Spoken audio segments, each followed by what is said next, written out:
네, 만나봤는데 그런 사람 아니던데.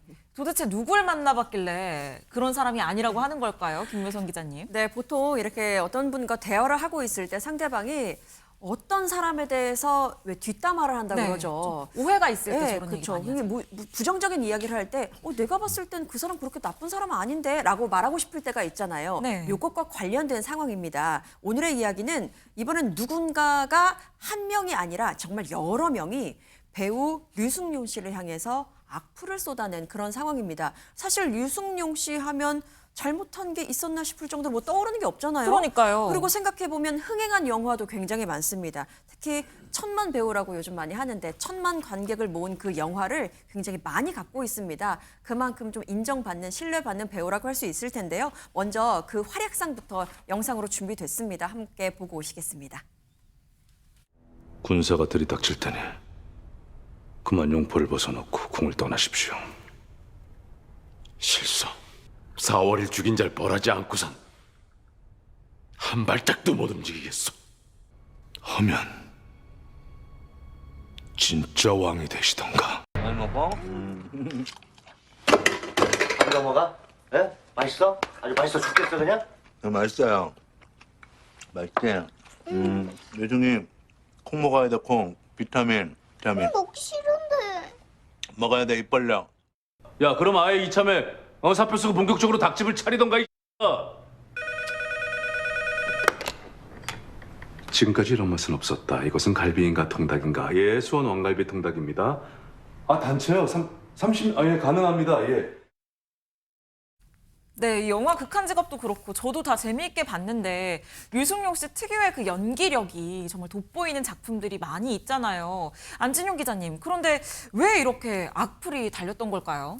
사실 이분은 연기력 논란을 겪은 적이 없습니다. 난타라는 이 넘버벌 퍼포먼스로 시작을 해서 언제부터 인기를 체감했냐는 질문에 대해선 최종병기 활에서 청나라 장수역을 맡았었고요. 그 이후에는 내 안의 모든 것을 통해서 연기력 인정받았습니다. 그때부터 스타덤에 올랐고 이후 7번 방의 선물 그리고 광야 왕이 된 남자 천만 배우 대열까지 오르게 됐죠. 하지만 이후에 내리막길을 겪게 됐습니다. 네. 그 후에 출연작을 보면은 손님, 도리어가 염력 모두 잇따라 손익분기점을 넘지 못했는데 이때부터 여러 악플이 달리기 시작을 했던 거죠.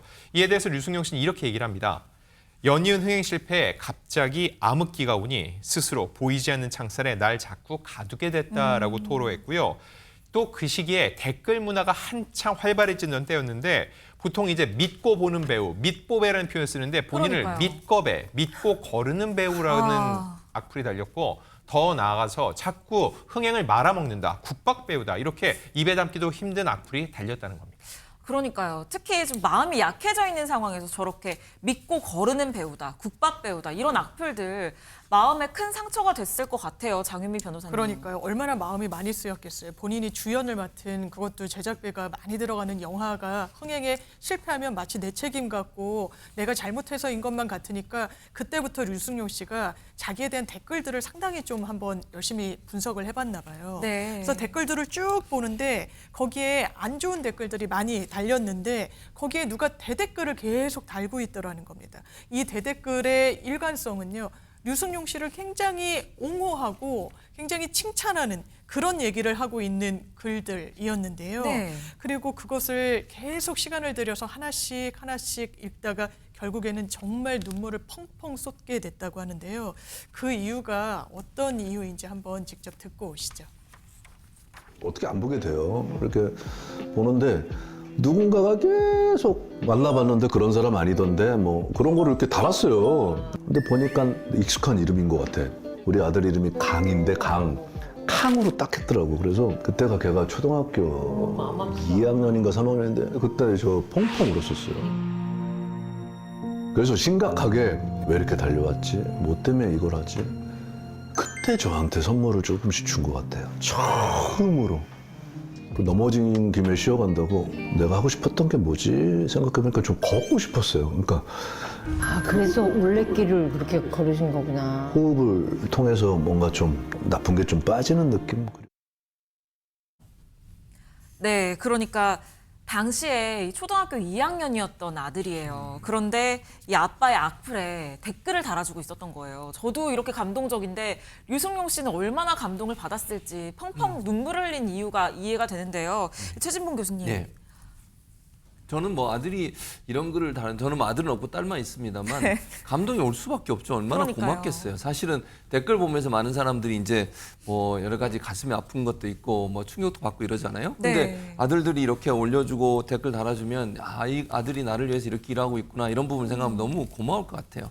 댓글을 좀 소개해드리면 이래요. 만나봤는데 그런 사람 아니던데요? 라고 댓글을 달거나 이전 작품 한번 봐보세요. 네. 라고 댓글을 올리거나 유승용 실력파 배우입니다. 또는 제가 장담하는데 성격도 좋아. 이건 살아보니까 아는 거 아닙니까? 이런 걸 올려주니까 진심이 묻어나잖아요, 사실은. 그래서 근데 아까 말씀하신 이 글 달 때가 초등학교 2학년이에요, 첫째 아들. 그러니까요. 아빠가 얼마나 안타까웠으면 초등학교 2학년 아들이 네. 이걸 달아주겠습니까?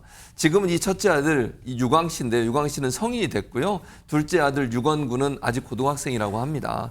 그런데 이 두 아들이 지금도 아빠의 SNS 감석을 책임지는 숨은 주역이라고 하는데 이렇게 아들 덕에 힘을 얻어서 자신을 위한 시간을 보내다 보니까 급기야 아내에게 백을 선물하는가가 아닌 만들어주기에 이르렀다고 합니다.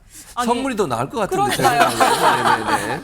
그런데 류승룡 씨, 이 뭘 만드는 게 상상이 되지가 않는데 가방을 만들어줬다고요, 김현주 평론가님? 글쎄 우리가 이렇게 대충 그 분위기를 보면 이 사람 손재주가 있겠구나 싶은 사람들이 있잖아요. 네. 근데 류승룡 씨는 딱 그런 이미지는 아닌데 그럼에도 불구하고 굉장히 손재주가 있으시답니다. 그러니까 뭘 만드는 걸 굉장히 좋아한대요. 그래서 이제 가죽 공예를 하는데 지금 모습을 보고 계십니다만 직접 저렇게 펀칭 그러니까 구멍을 뚫어서 네. 실 넣고 해서 가죽으로 뭘 만든다는 거예요. 그러니까 보통 사람들은 하기 힘든 걸 하시는 거 아니겠습니까? 그러니까요. 그러니까 이렇게 해가지고 사람들을 주게 되면은 류이비똥 류승룡 씨가 만들었으니까 네. 류이비똥이라고 명품보다 더 인기가 좋다고 이제 본인은 얘기를 하고 있어요.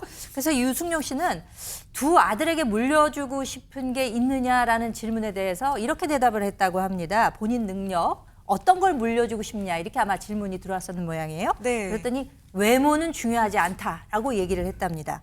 짧은 다리와 큰 머리 이것을 이미 아들들에게 물려줬기 때문에 속은 상하지만 그럼에도 불구하고 내가 이렇게 잘 살고 있지 않느냐라면서 당당한 아버지의 모습을 아주 목소리 높여서 자랑스럽게 얘기했다고 합니다. 네, 이 바느질도 정말 잘하시는 것 같고요. 저렇게 한 땀 한 땀 만든 저 가방이야말로 정성이 가득 들어갔으니까 정말 명품이라는 생각이 들고요. 이 또 정말 힘든 순간에 가장 크게 힘이 되는 거 가족들의 믿음이잖아요. 그러니까 오늘 방송 보시는 분들도 방송 끝나고 나면 이 가족들에게 믿음이 담긴 따뜻한 말 한마디 전해보시는 거 추천드리겠습니다.